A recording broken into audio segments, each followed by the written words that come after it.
So would you say it's a climate of fear? Totally. And doing journalism is a climate of fear. It's become very. My biggest concern is that because people see what's happened to me, they don't want to do it. People are afraid of consequences. Ele correu em direção ao carro em chamas, descalço pelo campo, alheio à lama e às pedras. A explosão tinha jogado o Peugeot 108 cinza para fora da estrada. Agora, os restos retorcidos estavam em chamas, cerca de 5 metros do campo, uma pira de metal e fumaça. Matthew podia sentir o calor em seu rosto e olhos. O fogo estava fazendo um barulho estrondoso e a buzina do carro estava tocando. Através das chamas, ele avistou do outro lado da rua uma mulher e uma criança na beira da estrada, chorando e gritando. O que podemos fazer? O que podemos fazer? Mas ele não sabia o que fazer para ajudar a senhora que estava dentro daquele carro. Sua própria mãe, Daphne Caruana Galizia. Olhei dentro do carro e não havia mais nada. Era só fogo. Eu esperava ver algo como a sombra de uma pessoa, mas não havia nada. Minha mãe parece ter desaparecido.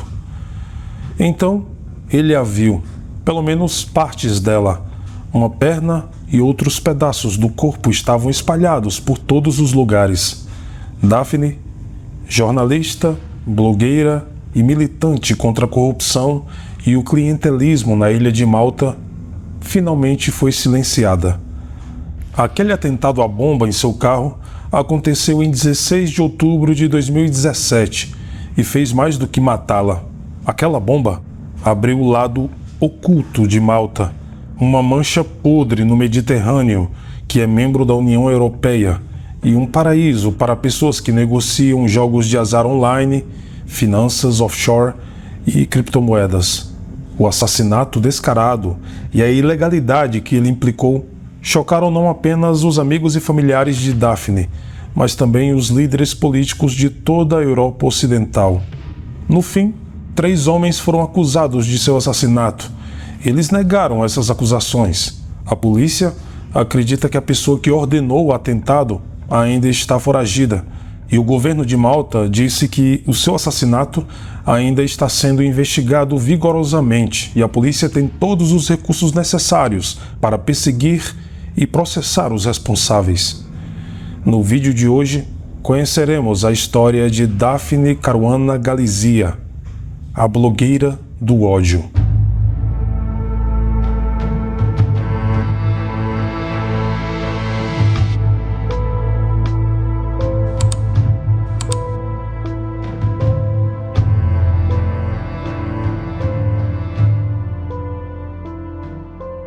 Daphne Ana Velha nasceu em 26 de agosto de 1964 em Silema, uma cidade localizada na costa nordeste de Malta, no distrito do Porto do Norte. Ela era a mais velha de 4 irmãs, do casal Michael Alfred Velha e Rose Mary Velha.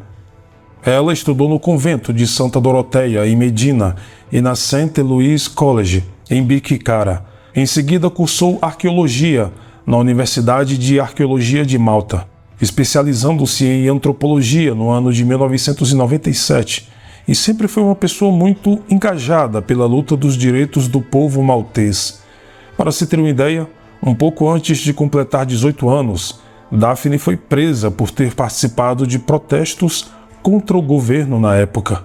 Em 1985, ela se casou com o advogado Peter Caruana Galizia, passando a se chamar Daphne Caruana Galizia.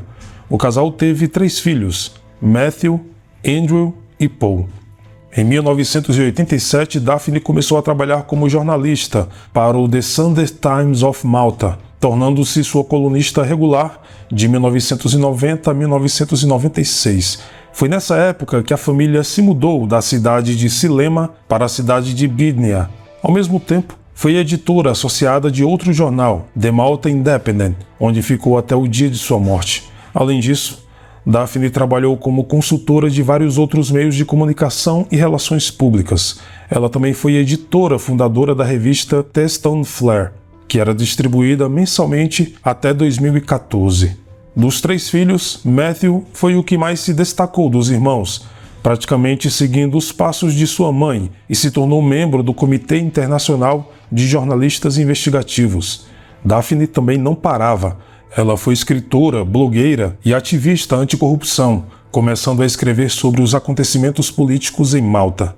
A partir deste ponto, ela começou a se dedicar ao jornalismo de investigação, fazendo reportagens sobre a corrupção governamental, nepotismo, clientelismo, alegações de lavagem de dinheiro, ligações entre a indústria de jogos de azar online e o crime organizado, descobrindo assim um grande esquema de obtenção de cidadania em troca de investimentos através do pagamento de propina do governo do Azerbaijão a Malta. Para seus críticos, Daphne era conhecida como a blogueira do ódio ou a escritora de canetas venenosas. Muitos empresários a chamavam de a bruxa de Malta. Tudo isso foi resultado do seu feroz trabalho dentro do sistema político bipartidário de Malta. A jornalista se opôs fortemente ao Partido Trabalhista, que assumiu o governo em 2013. Suas reportagens investigativas com comentários fortemente opinativos e ataques pessoais intensos a seus oponentes políticos também contribuiu para que ela não fosse muito querida entre os ricos. Mas o povo, sim, o povo a amava. Mesmo assim, Daphne enfrentou ameaças constantes. Na época de sua morte, ela era alvo de pelo menos 43 processos de difamação, muitos deles movidos por funcionários do governo. O nexo entre política, negócios e crime sempre foi um foco significativo para Daphne. O então ministro de Energia de Malta, Conrad Mizzi, assim como o chefe de gabinete do primeiro-ministro, Keith Schembri, foram citados negativamente por ela em uma de suas reportagens. E foi a partir daí que Daphne passou a receber diversas ameaças de morte, quase que diariamente. A história que estava investigando é bem complexa e ainda está sendo desenrolada até hoje, mas talvez tenha sido o motivo de sua morte. O que se sabe é que Conrad e Keith tinham empresas em seus nomes no Panamá. Essas empresas começaram a receber vários pagamentos de outra empresa chamada 17 Black, sediada em Dubai. Os estranhos pagamentos foram divididos em diversas parcelas, recebidas no valor variável de $2 milhões. A 17 Black também pertencia a um maltês chamado Jörgen Fenech, que era diretor de uma nova central elétrica a gás, que se instalaria no país. Inclusive, essa central elétrica tinha sido promessa de campanha eleitoral em 2013 do então governo. Mas Daphne descobriu que quem realmente iria se instalar em Malta era outra empresa, a SOCAR, uma estatal de energia do Azerbaijão. Este é um esquema bem complicado, cheio de nós e pontas bem fechadas, mas Daphne descobriu supostas irregularidades nessas transações e começou a escrever artigos alfinetando os envolvidos. Afinal, por que 2 membros do governo iriam receber dinheiro de uma empresa de Dubai para se instalar no país, cujo dono era o maltês, mas que de fato, quem faria o serviço seria outra empresa do Azerbaijão? Alguma coisa não estava certa. Ela tinha certeza que estava lidando com um esquema de lavagem de dinheiro. O que Daphne não sabia é que ela estava lidando realmente com um grupo criminoso organizado, e eles não agiam de forma independente ou aleatória. Para piorar, o governo de Malta era uma entidade incorporada a esse grupo. Como dito, isso é algo tão complexo que até hoje, 6 anos após sua morte, ainda está sendo investigado, mesmo que nenhum dos envolvidos ainda tenha sido preso. Mas o que isso tem a ver com o assassinato dela? De fato, ninguém sabe, e só podemos especular, porém, ela mexeu com gente grande, muito grande. Nos meses anteriores à sua morte, Daphne publicou mais uma série de relatórios incendiários sobre este esquema. Ela alegou que a esposa do primeiro-ministro, Michelle Muscat, também era dona de uma empresa no Panamá e que recebeu um pagamento de €1 milhão da filha do presidente do Azerbaijão. O primeiro-ministro, Joseph Muscat, chegou a ir a público após uma grande repercussão da acusação e chamou a reportagem de Daphne de a maior mentira da história política de Malta. Para evitar uma crise política ainda maior, Joseph convocou uma nova eleição, mas antes mandou abrir um inquérito para investigar as acusações de Daphne e, assim, mostrar para o povo maltês que ele era limpo como um cristal. Para a surpresa de pouca gente, Joseph foi reeleito e o tal relatório foi concluído após a morte de Daphne, mas não encontrou provas para apoiar a acusação dela. Daphne era adorada por muitos em Malta e odiada igualmente por outros. Por muitos anos, ela trabalhou como colunista nas principais publicações de Malta e conhecia muito bem a ilha. Ela, às vezes, era uma figura polêmica e, embora tivesse passado a vida em Malta, de certa forma se sentia à deriva em seu próprio país. Poucos dias antes de morrer, ela deu uma entrevista a uma organização de direitos humanos e disse o seguinte: "Veja como eles mais me chamam, uma bruxa. Quer dizer, quando as mulheres foram chamadas de bruxa? Antes da era do iluminismo. Não sinto que estou morando em um país europeu. A ilha de Malta é muito mais primitiva do que peculiar. Existem bandidos para todos os lugares que você olha. A situação é desesperadora." Seu filho, Matthew, acredita que seu blog e suas investigações inflamaram um ódio machista entre a elite masculina de Malta, de ser satirizado por uma mulher. Esse tipo de pessoa nunca seria capaz de superar o fato de estar sendo ridicularizado publicamente por uma mulher. Ela realmente acreditava em usar sua escrita como uma ferramenta para minar pessoas corruptas ou pessoas que abusavam de seu poder. Ao longo dos anos, Daphne enfrentou retaliações verbais e legais, além de ameaças físicas ocasionais. Fezes foram colocadas em sua caixa de correio. A mulher tinha 3 cachorros que amava muito. Um deles teve a garganta cortada e foi deixado na porta de sua casa. Alguns dias depois, o outro cachorro foi envenenado e, por fim, o terceiro cachorro foi morto com um tiro de espingarda. O assassinato de Daphne aprofundou a polarização na sociedade maltesa e enquadrou o debate político de forma mais acentuada em torno do Estado de Direito. Ainda não se sabe como o assassinato pode estar relacionado às suas reportagens. Para sua família e ativistas, não há dúvidas de que, quer o governo tenha ou não qualquer ligação com o crime, ele pelo menos facilitou o ambiente que tornou o assassinato possível, ao proteger pessoas que todos sabiam que eram criminosos. O próprio primeiro-ministro criou uma atmosfera em que o crime organizado era permissível, digamos assim. No dia 16 de outubro de 2017, pouco antes das 3 horas da tarde, Daphne fechou seu laptop e se preparou para sair de casa. Ela tinha marcado uma reunião com seu gerente de banco, pois sua conta tinha sido estranhamente bloqueada. Presumindo que seu telefone estava grampeado, decidiu ir pessoalmente à agência. Ela saiu de casa, mas voltou rapidamente para pegar um talão de cheques. Matthew, seu filho, estava na sala. Ela riu para ele e disse: "Ok, agora eu realmente estou indo." Daphne saiu de casa mais uma vez e se dirigiu até o seu carro, um Peugeot 108 cinza, estacionado do lado de fora. Pela janela, Matthew viu sua mãe entrando no veículo. Ele voltou para o sofá e colocou os fones de ouvido. Pouco depois de Daphne ter ligado seu carro e andado poucos metros, a bomba explodiu.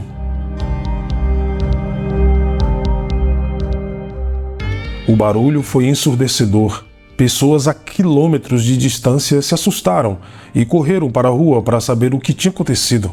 Matthew saiu e viu o carro em chamas que foi parar do outro lado da rua com a explosão, mas quando chegou, não tinha mais o que fazer.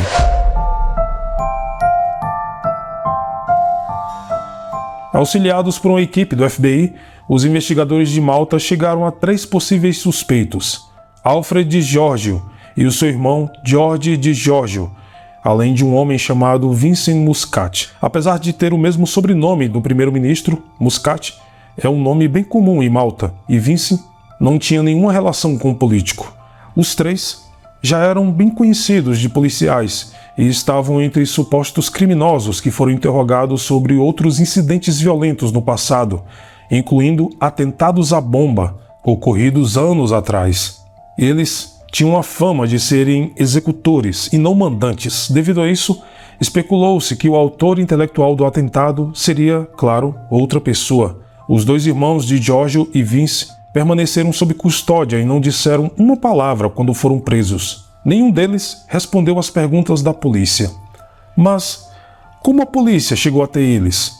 Bom, a primeira descoberta aconteceu depois que os policiais ordenaram que duas das principais empresas de telefonia móvel de Malta entregassem todos os registros de atividade de rede perto da casa de Daphne.